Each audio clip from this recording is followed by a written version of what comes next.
നെയ്തലക്കാവിലമ്മയെ ശിരസിലേറ്റി പൂരവിളംബരം അറിയിക്കാനുള്ള നിയോഗം ഇത്തവണയും കൊച്ചിൻ ദേവസ്വം ബോർഡിന്റെ എറണാകുളം ശിവകുമാർ എന്ന കൊമ്പനാണ്. വടക്കുംനാട് ക്ഷേത്രത്തോട് ചേർന്ന ആനപ്പറമ്പിൽ അതിനുള്ള തയ്യാറെടുപ്പിലാണ് ശിവകുമാർ. നാളെ രാവിലെയാണ് നെയ്തലക്കാവിലമ്മ തെക്കേ ഗോപുരം തുറക്കാനെത്തുക.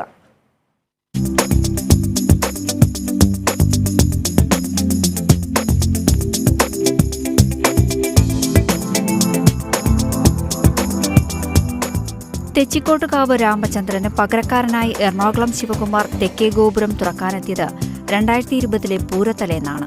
തെക്കേ ഗോപുരത്തിന് അഭിമുഖമായി നിലയുറപ്പിക്കുന്ന ആൾക്കൂട്ടത്തിന്റെ ആരവത്തിലേക്ക് ഇത്തവണയും ശിവകുമാർ എത്തും.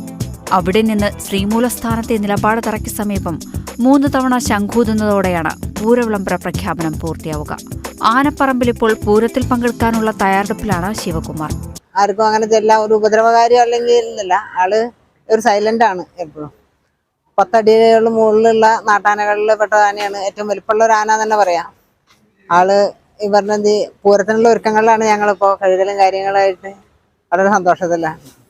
പാപ്പാൻ അതൊരു സുഹൃത്തല്ലേ. ഇതുമല്ലൊക്കെ പണിയെടുക്കുക എന്ന് പറഞ്ഞാൽ നമുക്ക് ഈ പറഞ്ഞത് ഇങ്ങനെ ഒരു ആനയമ്മ പണിയെടുക്കാനും, അതും ദേവസ്വത്തിന്റെ എറണാകുളത്തപ്പന്റെ ആനയാണത്.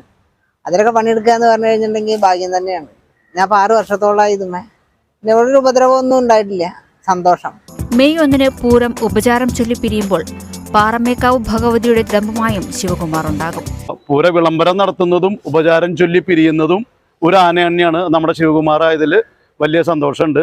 എല്ലാവരും ശിവകുമാറിൻ്റെ ഫാൻസ് എല്ലാവരും വലിയ ആഹ്ലാദത്തിലാണ്.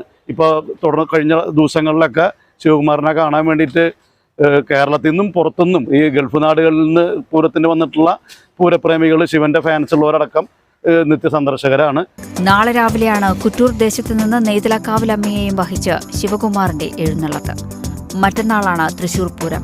മെയ് 1 ഉപചാരം ചൊല്ലൽ. Kerala vision news, Thrissur.